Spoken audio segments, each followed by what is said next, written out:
Are you ready for the next big technology trend? Decentralized digital assets on the blockchain.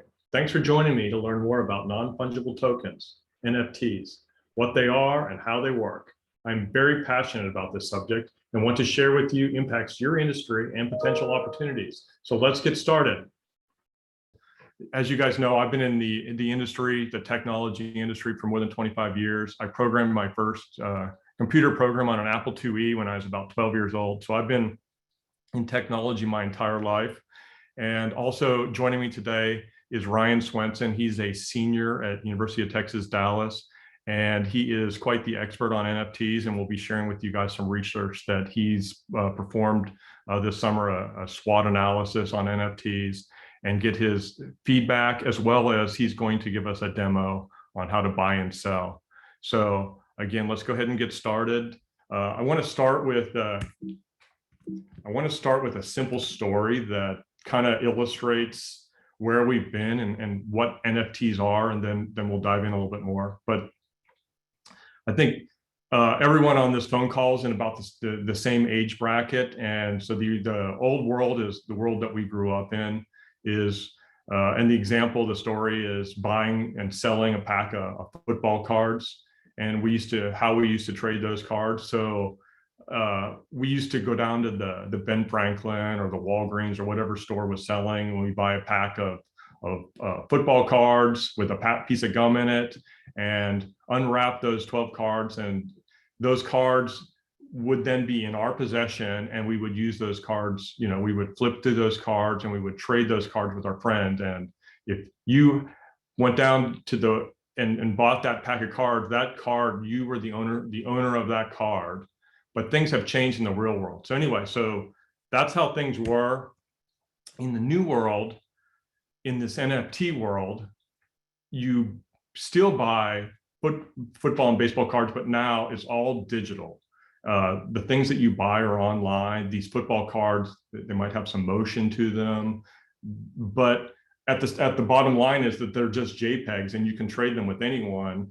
You can send them out on the internet via email or virtually. You look at these things through your iPhone. So in this new world, you need some way of owning that card, and that's where the NFT comes in. So NFT stands for non-fungible token, and it is a way to track ownership of these digital assets on a blockchain. So in the new world, you go out and you buy these football cards, and they are coming at us fast. You can go out there and buy things now. You'll see I threw Gronkowski up there as an example. I know Tom Brady is going to be issuing cards this fall. And the way that you know that you own these cards, again, you could just send a JPEG around, but how do you know that you own it? By having your ownership on the blockchain signifies that you own that. So this also has a unique property to it. The issue of that card, so Gronkowski or the NFL or whoever's making that card, can receive royalties from that card. So as I trade that card to Bobby or Jeffrey or whoever I'm trading that card to, I might trade it for $10. Well, a royalty, maybe 10% of that, will then go back to Gronkowski. And as Jeffrey trades it to Bobby someday for $20, maybe another 10%, $2 of that will then also go to Gronkowski. So you can see how that builds on each other. So the question has come as I've talked to you guys at parties or at SMU football game, like, why would anyone want to do this? Like, why would you just want to have a baseball card or a football card that's virtually and on your iPhone versus something physical? Well, we said the same thing about a book. I think you guys all remember, like, oh, who would ever want to read a book virtually? Well, pretty much most of the books that are sold today are done virtually. I mean, and of course, you still have that physical copy if you want to go to the beach or something, but books are done virtually. I know I go out every afternoon and I get the mail in my mailbox, which is all junk mail. It's going to go away someday. All the mail I receive that I want to receive is all virtual. It's all email. Same things with movies. Blockbuster is not even a company anymore, except for maybe that one store in Oregon. So movies have gone away. Books have gone away. The digital newspapers, we really no longer go to the curb to get a newspaper. Those have gone away. So there's a lot of stuff that has gone away and become digital. So now it's just about the digital rights of that asset. And so we're going to get into that in this presentation today. So just here's the agenda. We're going to give you a quick overview. And this whole presentation shouldn't last more than about 45 minutes. So if you guys have questions, I ask that you wait till the end. I'll have a question and answer. Also, there's a chat box within the Zoom. Go ahead and put your questions in there. And then we'll get to those in the presentation. But we're going to give you a quick overview of what an NFT is. Again, non-fungible token. And then I'm going to pass it over to Ryan. He's going to go over kind of the executive summary of a SWOT analysis he did on NFT and present the top 5 tokens or projects for NFT space. And then we're going to dive into a demo on how to buy an NFT, how to create and sell an NFT. And then I'm going to just review with you guys some opportunities. I'll see who's online, and I'll kind of customize some of the opportunities for those that are attending in person. And then finally, we'll just take question and answer. And again, 45 minutes is what I'm anticipating. So let me just start at the 20,000 foot level on the various types of blockchain. And I think we've all heard of, I know we probably all have heard of Bitcoin, and there's some other types, and I'll briefly describe what those are. So the first type that we've heard of is Bitcoin. It's a digital store of value, basically money, and it is then stored on the blockchain. This is something that will continue to grow, in my opinion, over the next X amount of years. It's a legal tender now in El Salvador. I think Paraguay is going to accept it as legal tender tomorrow. There's about another dozen countries, mostly third world countries, some of them actually using the dollar. So Bitcoin is something that, again, in my opinion, is not going away. And if you don't already know about Bitcoin, you should dive into that. Again, it's very speculative. So you guys all need to be aware of that. Any money that you do put into it is gambling, but it's something that I'm going to assume that you've heard in the media and you already know a little bit about Bitcoin. And again, so there's governments. It's interesting, Rob, I see you're on the call. The state of Texas wants to be known as the Bitcoin mining state within the United States. So there's a lot of stuff going on there. DeFi is another type of blockchain. And so that stands for decentralized finance. And really the takeaway there is that, today we trust Bank of America and Wells Fargo. And I think we've all seen the Wells Fargo news of the last several days that they're pooling loans. Well, anyway, so what DeFi is essentially a decentralized bank. So, receiving interest, yield on any deposits, storing your money, protocols that basically it's like online banking, but it's no longer a bank. It's a protocol that will run that. So, Jeff Hatch, I see you're on here. This is definitely a term that I'm sure you're familiar with, but it is something, again, that I think is happening now, and people just aren't aware that they can actually earn interest on their money in this DeFi world, where you now go down to the Chase Bank and you're earning, less than 0.1. Oracles is another type of blockchain, and they kind of go with protocols. And essentially what those are blockchain initiatives that connect the real world into the blockchain world. So for example, we're all going to be in self-driving cars in a matter of 5 to 10 years. And there's got to be some way of connecting the traffic light, the stop sign, that type of stuff into the blockchain, so the blockchain can make decisions for these self-driving cars. Another example of a real world oracle that's actually being used in Africa is they're connecting real world weather data up into the blockchain, and they are making decisions on insurance payouts.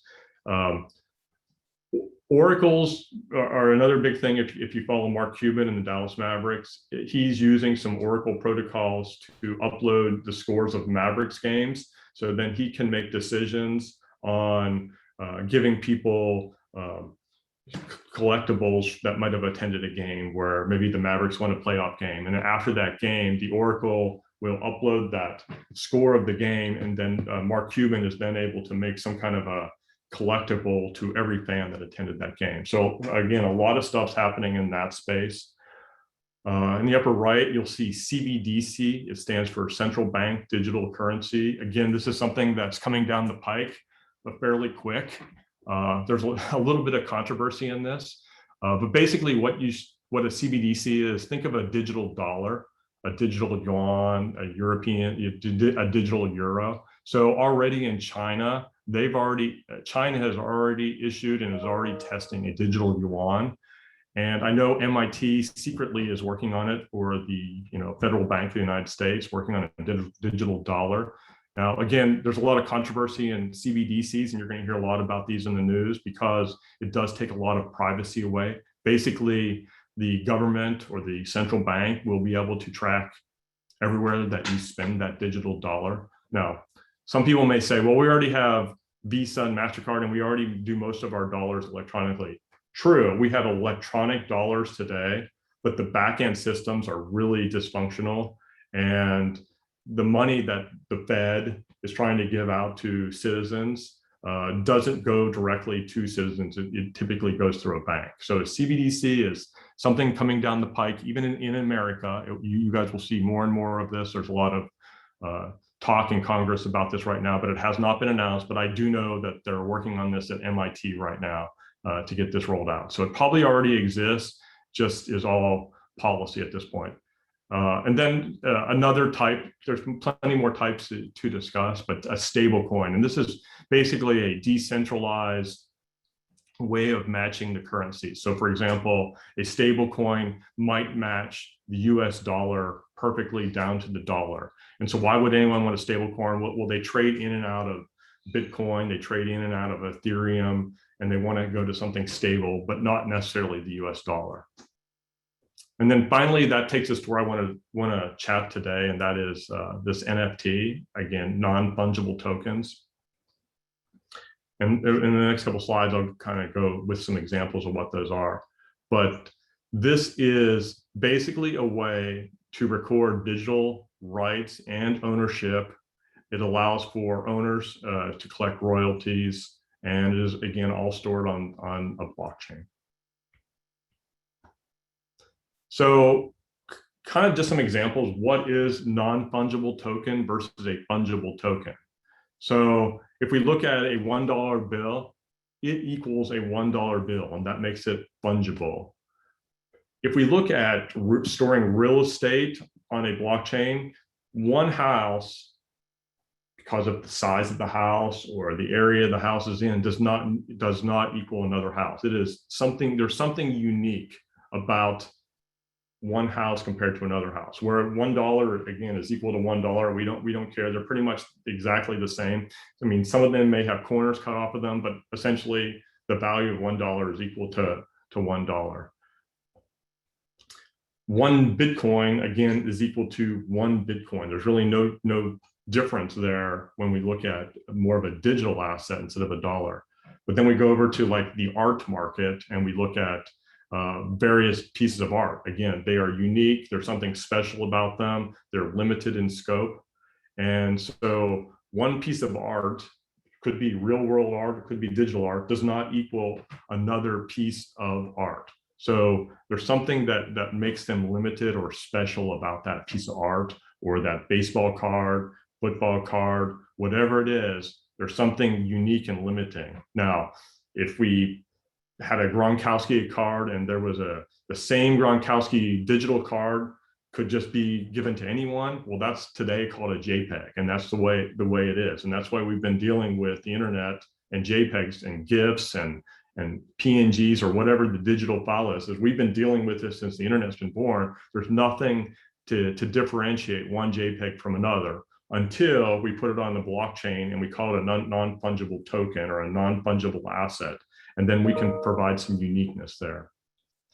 Going to my third example about a general admission admit one ticket, there's really nothing, it's fungible. There's really nothing unique about that. So if we had an admit one to the movie theaters when you just would go in and see Batman, and anyone that had a ticket to that theater could sit in any seat, that would just be a fungible token. Fast forward to the non-fungible type ticket. Well, now when you get a ticket to go see Batman, you select the theaters have changed and you select your seats and whatever. Or when you go to a concert, you have a unique seat, or a sporting event, you maybe have season tickets and own a unique seat. So that makes it something that's non-fungible because it's unique. Only that one ticket is for that one unique show, and you have a unique seat. And if that's stored on the blockchain, we would call that non-fungible. So let me give you some use cases. Some of these use cases are out there a little bit. Some of them are coming down the pipe fast, meaning they're here today. Some of them are going to be released as early as this fall. And some of these ideas I'm going to give you for use cases are 1, 3, 5, 10 years away from actually happening. And you'll see the things when we talk about identity or the government getting involved, those are probably more the 10-year versus the thing where you have private companies. So the first use case would be a collectible. So we've already talked about baseball cards, but think about stamps, think about ticket stubs. Like when we all went to concerts in the 80s and 90s, you came home with a ticket stub. Oh, I was at a Metallica concert and I was able to put that ticket stub on a bulletin board. Today, you go to a concert and you get just a non-anything collectible, and it was in your phone and it gets thrown away. But those things are going to be unique again because they will be on a blockchain. And these things most of these are already in play. Again, I gave you the example about the football cards with Gronkowski and Tom Brady. Same thing holds with baseball cards. And I mean, you can go and buy cards for soccer leagues in Europe. So these collectibles are already existing. As far as ticket stubs, I know Mark Cuban, as far as this upcoming year of the Dallas Mavericks, will be giving out some of his tickets on the blockchain, and you'll be receiving other collectibles because you're a ticket holder of one of the games. One of the big things that will be driving NFTs is gaming. And so I think this is the thing that's probably most of all the use cases, probably the most near term that's going to happen. And we all have kids. When I say kids, even 20-year-olds know this stuff now, and anyone younger, this is what they've grown up on. So this could include like swords or shields or skins within the game. And so these in the past have been like, oh, it's something owned by one person or it's been in one game. In the future, the use case is going to be where you're going to be able to sell your shield or your sword or your skin, which is like what you wear. You'll be able to sell that sometimes for hundreds, maybe thousands of dollars, depending on who's utilize that in gaming. And also there are gaming where different companies are working to make sure their games interact. So I know EA and Atari and Nintendo and all these gaming companies are working to put their digital assets on a blockchain. Now, I mean, and then there's things, most of you guys know that it was a car game where you could steal cars. There's even music that's on the radio within a video game that has become popular. So that is also something that's coming down the pike is these type of things. The next use case is art. And this is also going to be something that really leads the NFT into probably the forefront. It's a generational change, but the artists are really leading this effort. And when we dive into Ryan's demo here in a little bit, you'll see, I mean, some of the art, it looks pretty clunky, but this art, some of it, this spring, there was a piece of art that sold for $62 million. You'll now that you're probably aware of this topic, you'll see weekly articles about art selling for well more than $10,000 for a piece of virtual digital art or even real world art. And so art also includes music. So in the music world, we've seen it go from records to cassettes to DVDs, and now we've seen it all online streaming. The artists really are cut out from the middleman. And so artists are really taking advantage of this blockchain, especially because of the royalty aspect of it. And so One Republic is a big band that pretty much has written every top 40 song that we know. They are leading getting musicians on the blockchain. And then the next use case is just virtual assets. And so this is really hard for anyone in our, if you're older than, I don't know, 30 years old, it's really hard to get your head around this, what this really means. So basically, there are worlds out there that are completely decentralized, that are completely virtual. So, our kids talk and participate in games and in these virtual worlds. Some of you made fun of me in 2008 when I was trying to get you to join a virtual land back then. That was called Second Life, has since gone away, and there's other virtual lands. One of them, Decentraland. Basically, someday we're all gonna be wearing virtual reality glasses, which some of us already are, and you go into these virtual malls to go shopping, or you go into a virtual casino, or you just go into this virtual land. Probably the most popular right now is Decentraland, and people are buying real estate in Decentraland, some of it for multi-millions of dollars, just because they feel like it's the New York City of the virtual land. Real world assets, this is where I think there's going to be a lot of movement in the next several years. And I think everyone that's on this call can participate in this. I know it's where I would like to, I think there's some good business opportunities here to get real world assets into the blockchain. And so this could be real estate. So imagine your house, and I know we've all bought and sold a house, and we have to go to the bank, and we have to trade a deed, and we have to sign documents, and we go through the rigmarole of doing that. But imagine the real world if our house was actually tied to a token and you could sell that. Well, this is actually happening. It's obviously not mainstream yet, because I think there's a lot of problems with this, a lot of security issues that have to be worked out. But imagine doing that, and then when you sell your house, you're selling the token of that house, and the transaction actually is happening on the blockchain versus in a title office like it does today. So this is something that's coming down the pike. Think about, like, I'm not a collector, but there are people that collect Nike shoes or other really expensive shoes or purses or handbags or whatever it is, and we don't know sometimes if that's a real Nike shoe or a real handbag. Was it counterfeited in China? We don't know. But if Nike actually gives you a token on the blockchain that says this is a real asset that was actually made in a country like the United States or wherever, not with child labor, and so that actually then will be tied to that expensive pair of shoes as you then goes to sell that pair of shoes. And again, there's that royalty aspect, and so a lot of people are paying attention to that. Think of selling your car, and we have a paper title that you have to have with your car, which just seems like old fashioned, but that's the way it is today. I have to go to your safe, or you have to go to your bank box to get your car title, or even go to the state to get a car title to sell your car, to say, oh, you're the owner of this car. Well, that's the new world would be, instead of doing that, it would be a token on a blockchain, and this NFT would then be transferred with the deed of that car. And then finally, another use case, and I say finally, I think use cases could go on, I think you're starting to see, is really around identity.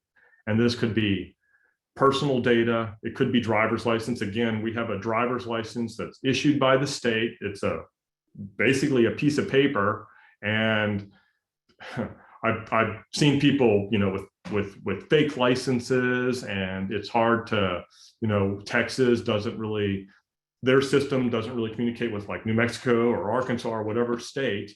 And if these driver licenses, this would become an NFT and would be on the blockchain, we could make this something that is then presented. It would be hard to, it would be hard to fake.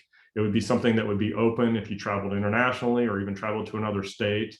It would be something that our police would be able to look up right online. And then finally, health data. I think I've talked to you guys ad nauseum about like health data and health records. I mean, about even my ideas here is it's just unbelievable. I'd be at the Baylor Hospital and they have my health records, but then I transfer to the Dallas Hospital, the Dallas Medical Center, or wherever, And now they have some of my, say they have some of my health data, but they don't have what Baylor had. And then I might be in Arkansas and at a cabin, and I have an issue with health, and I need to go to a hospital in Arkansas, and they don't have any of my records. Well, you can think internationally. So this health data stuff is actually coming down the pike.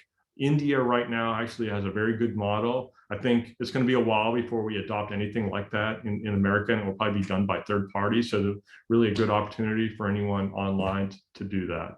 So anyway, so these are some of the use cases. I am going to turn it over to Ryan.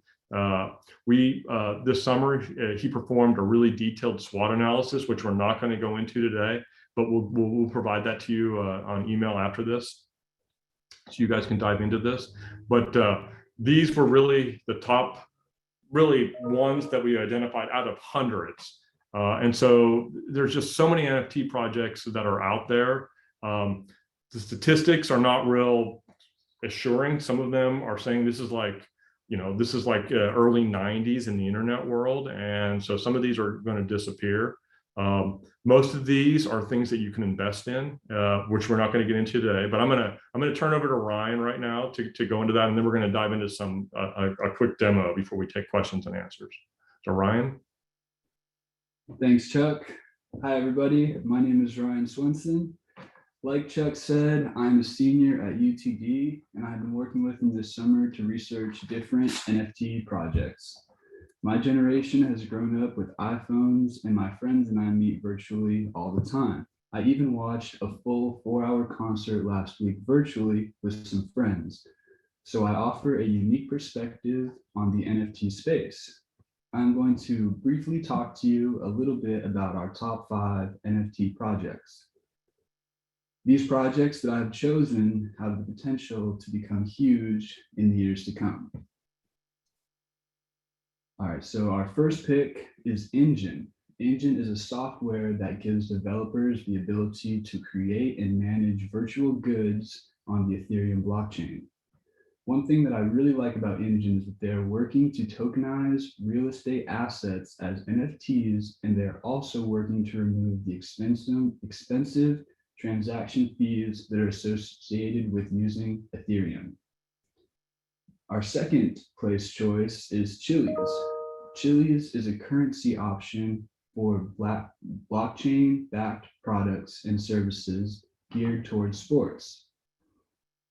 Chiliz provides a transparent blockchain that allows users to see every transaction that has taken place, and it is partnered with UFC, FC Barcelona, Manchester City, Juventus, and the Indian Premier Cricket League. Our third choice is the Theta Network. The Theta Network provides a decentralized streaming network that allows for vertical, decentralized apps to be built on top of the platform, enabling esports, music, television, movies, education, and conferencing. The one thing that I really like about Theta is their decentralized streaming network powered by blockchain technology that enables free, high bandwidth content delivery, and they are partnered with some huge companies like Samsung VR, Google, and Cardinal Chain. Our fourth pick is Decentraland. Decentraland is an Ethereum-based blockchain platform where users can purchase, build, and monetize virtual reality applications. The thing that I really like about Decentraland is users can purchase virtual land and create whatever they want on it, whether it be an amusement park or casino. Then they get paid in mana, which is the currency in Decentraland, whenever people interact with their service or store. This currency mana can then be exchanged for US dollars. So people can actually make money through virtual reality applications. And I think that's pretty cool. Our fifth top 5 choice is Ecomi. Ecomi is a technology company that offers a one-stop shop for emerging digital collectibles. I really like Ecomi because of their huge collection of brand licenses, including DC, Cartoon Network, Capcom, Warner Bros., Batman, Adventure Time, even deals with the NFL, and a new partnership that they recently announced with Marvel. Ecomi is bound to become a major player in the NFT space, partnered with all of these major brands. When I first started researching Ecomi, they were ranked 40 something on CoinGecko, but ever since their recent partnerships, they have risen to the top 5 or 6 spot. All right, so I have briefly talked about our top 5 projects, and I have a much more detailed SWOT analysis that Chuck and I can share with you at the end of this presentation. I've spent a lot of time creating it, and it really has some great information. Yeah, so again, I will send that. We're not going to have time today to go through this. So we really weren't planning to go to that level of detail, but definitely look for this in your email after this presentation. We'll send this out, and it will give you these projects. Let me just go up here and explain the symbol that's in parentheses are actually kind of like the stock ticker if you're wanting to ever invest in this. Now, we're not saying go out and invest in these. Some of them are very hard. Ryan and I are trying to invest in Theta, and it's taken us more than a week just to try and do it. So it's very technical, not user friendly at this point. But when it becomes easy to invest in, it becomes part of an ETF. By then, some of those initial gains will actually have disappeared. Anyway, that is the ticker symbol that's next to each project there. So just quickly review. This is the SWOT analysis, and I'm going to go through it too fast for you to even look at, but it talks about the strengths, the weaknesses, the opportunities, and the threats for each of these projects. Again, there's hundreds of projects out there, and potentially, just like in the .com bust that happened, maybe only 20% or less of them will exist. But if you guys can find the Amazon or the Cisco that does, I think there's some really good possibilities to make life-changing money on some of this stuff, because some of these will exist. This is generational, and they will exist. It's just trying to find the right one or the right investment strategy for them. So right now, I know we're already 30 minutes into the presentation. I'm going to switch this over to Ryan's screen real quick. He's going to show us how to buy an NFT, and we'll show you how to create and sell one. So let me go ahead and stop sharing, and Ryan, I'll let you share your screen. Now, as you go through this, remember, we're in the early 90s of the internet, equivalent to what this NFT is. So what Ryan's showing you is going to appear like we're in the early 90s, and there's a lot of improvements that are going to happen. So just stick with us. Yep. All right, so I will now discuss and talk to you about how to buy an NFT. So first off, you need to go to a marketplace, an NFT marketplace. The main ones, the most popular ones, are Rarible, OpenSea, Mintable, or Super Rare. Now, when you get to this platform, some of them allow for credit cards to be used, but the vast majority of the sites do require that you use cryptocurrency. So you're going to have to attach your wallet. We use MetaMask, but you're going to have to get a crypto wallet and connect it to the marketplace. Then once you're here, you will search the marketplace for just really anything that you like, anything you see that's worth buying.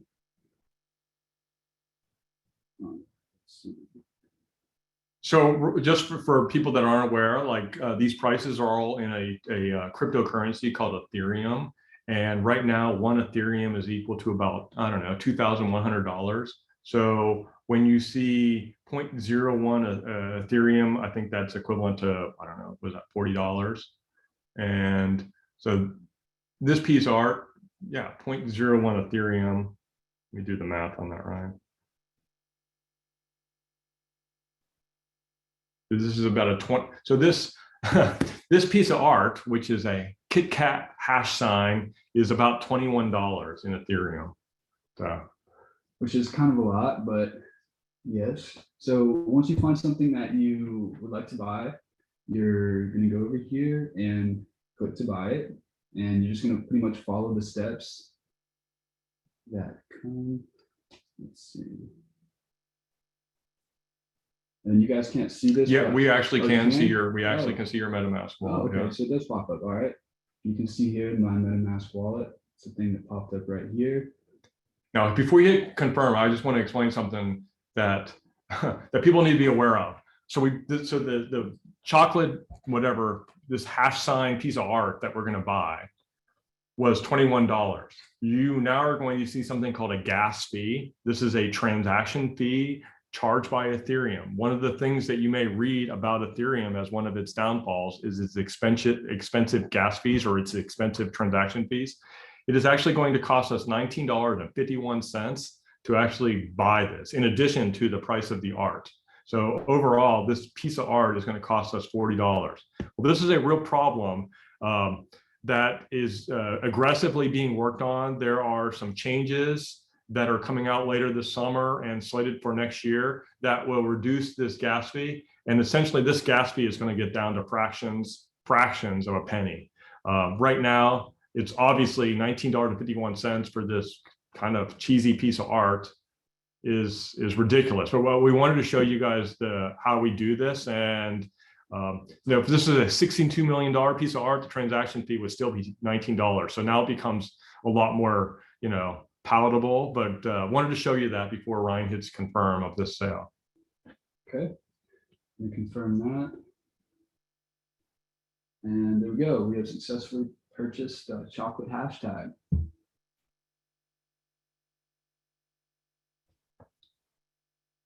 All right.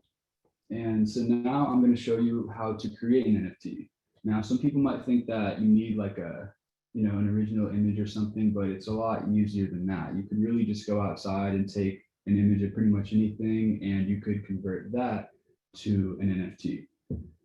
So to create one, you pretty much just go to the top and click create. And let's see, it's going to be single. So after you click create, you can upload your NFT, whether it's an image, a GIF, or a video. It can pretty much be anything. We're going to choose this file right here.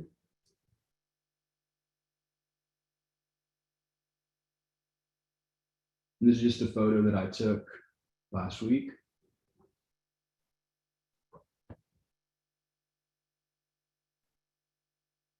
All right, as you scroll down the page, you can select the price. You can select it in different kinds of cryptocurrency. As you can see here. As you scroll down, you can select the title, description, the royalties, and the type of collection. So we'll just keep the price at 0.1 ETH. Title, description, and the royalties. So after you confirmed everything, you're going to create your item. So that essentially, again, that royalty means that Ryan, when he sells it, now he's going to get the whole 0.01 ETH into his wallet, but the person that buys it from him may want to sell it someday, and Ryan will then get 15% of that sale. That third owner may want to sell it to a fourth owner someday, and Ryan will continue to get 15% of that sale. So you can kind of see the use case on this. If you're like a Jerry Jones or a Mark Cuban and you're selling basketball tickets, today, Ticketmaster is getting that royalty, and Mark Cuban and Jerry Jones are getting nothing. And so this is obviously a very key part of this blockchain in the NFT space. All right, so we're going to create the item and follow the steps. There's a minting transaction fee, approval, set fixed price, and then you set locked content. So the gas fee for creating an NFT is $17. So instead of hitting confirm on that one, can you hit reject and then resell your Hershey hashtag as the example? Oh, yeah, that's fine. If you want to hit confirm on that, I don't care. Oh, okay. Yeah. So anyway, if Ryan were to hit confirm on that, would cost him another $17 in gas fees. And we just decided to save that $17 for this one and then show you how we go about selling the Hershey hashtag that he just bought. So you want to quickly. Yeah. So we're actually going to show you that we can sell the NFT that we just bought on Rarible on another marketplace, OpenSea, which is pretty neat.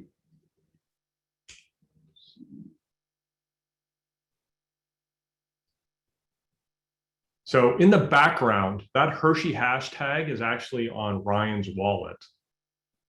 That MetaMask wallet, it's actually stored on there as an NFT token. And when he went into the OpenSea, his digital art all appears, even though OpenSea is a different storefront than Rarible where he bought it. All right, so you can see that I've opened OpenSea and my chocolate hashtag is here, the one that we bought off of Rarible. Now we're going to put this one up for to be sold.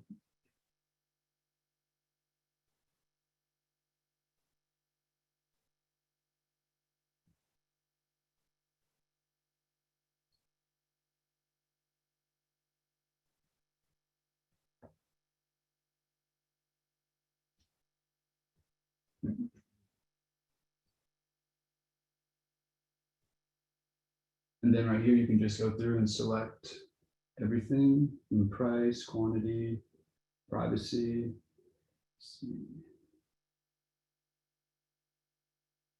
Put it up for sale for 0.02 ETH. What did you buy it for? 0.01? Okay. Yeah. Let's make a little profit off of this. Very slight. And then once you've confirmed everything here, you will post your listing.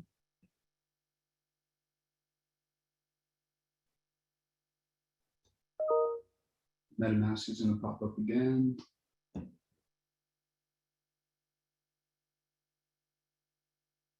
Okay. All right, and you've successfully listed your item. Okay, thanks, Ryan. So essentially, you can see this is a little not user, maybe it could be a lot more user friendly, but these marketplaces, these digital marketplaces are really the marketplace of the future. They are going to be linked into video games to buy and sell these swords. You'll be able to sell, potentially your house on this or your car on this someday. You can see the art that is actually happening. So if you unshare, I'll come back to this presentation.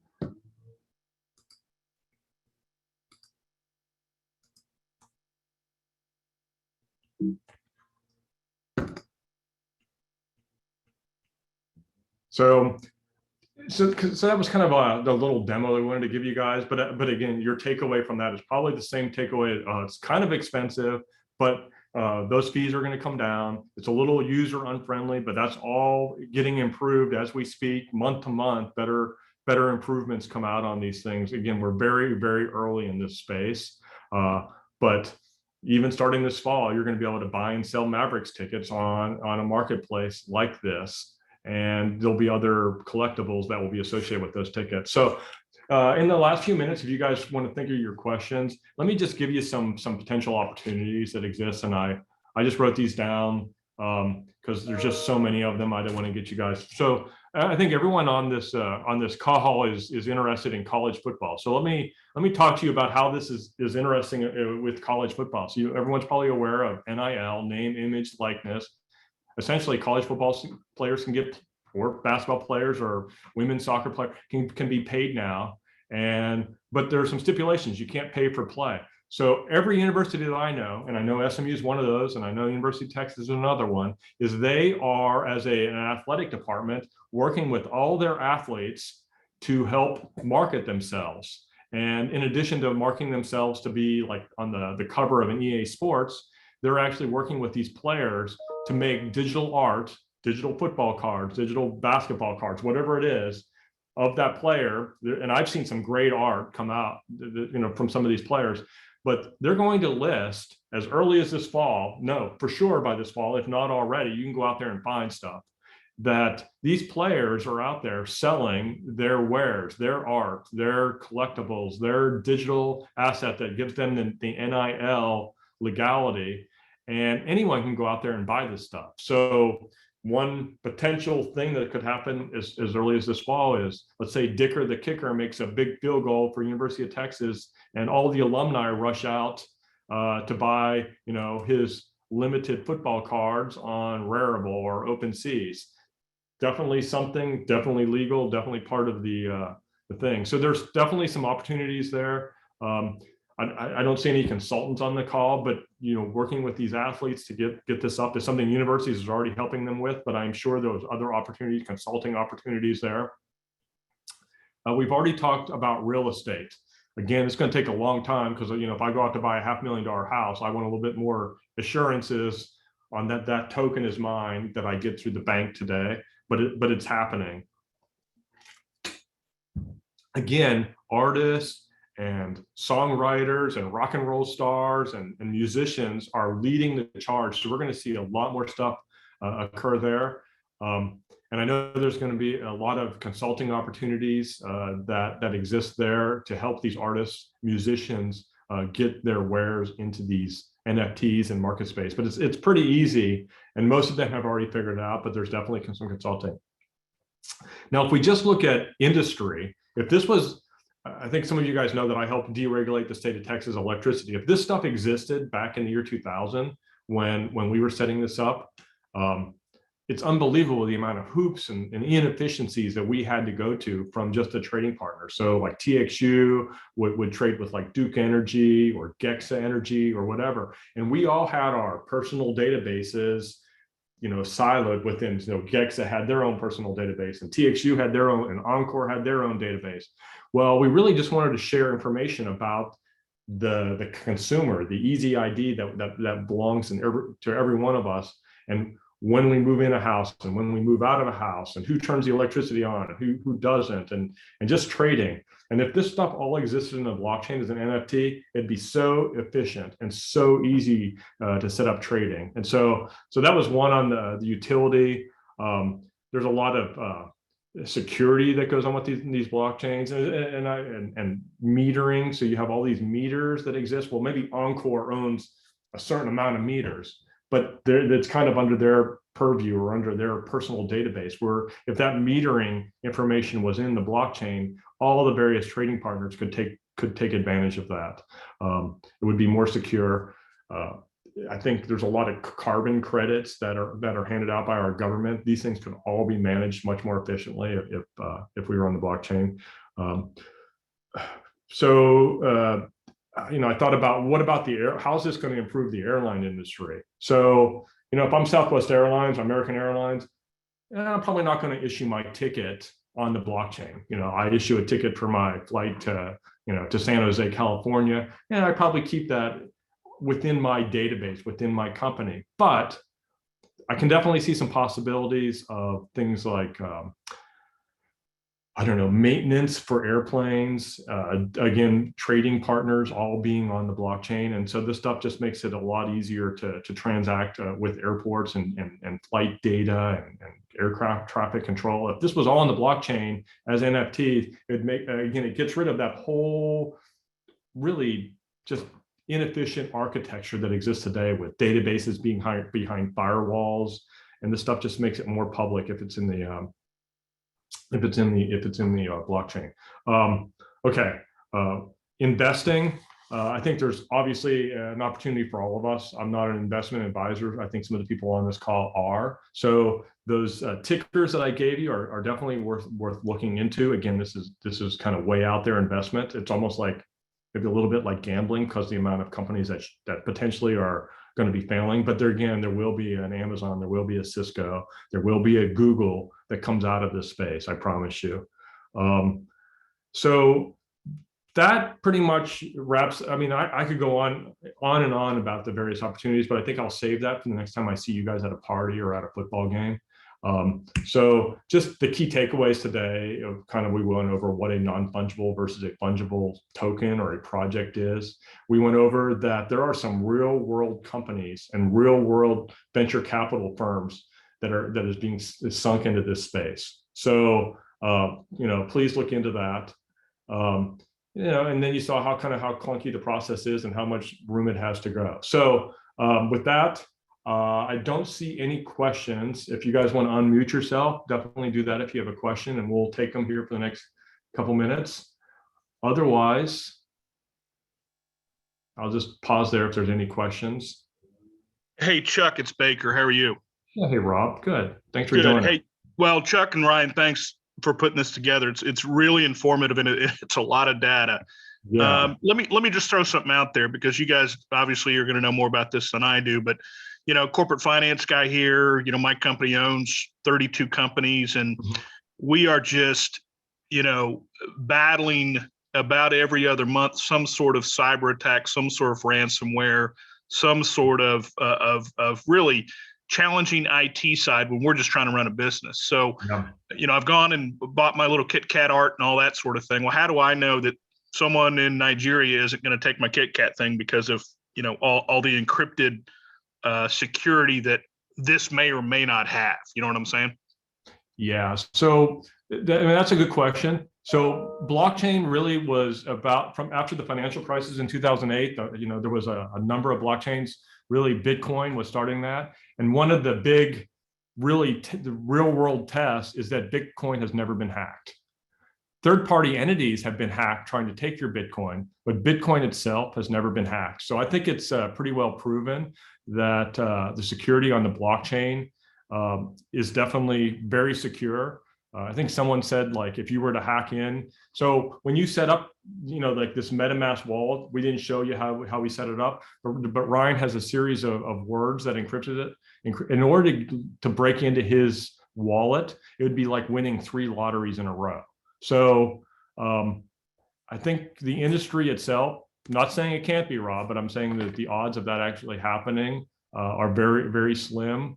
There's been a lot of security, the best practices, real world security, but that is definitely a risk when we have more powerful computers in 10, 15 years, if that happens. But I think the industry is saying, well, we're going to keep up with that security. Now, does that prevent, like the pipeline hack that happened and this kind of stuff? Well, no, most of that happened because, well, frankly, their IT systems weren't up to date.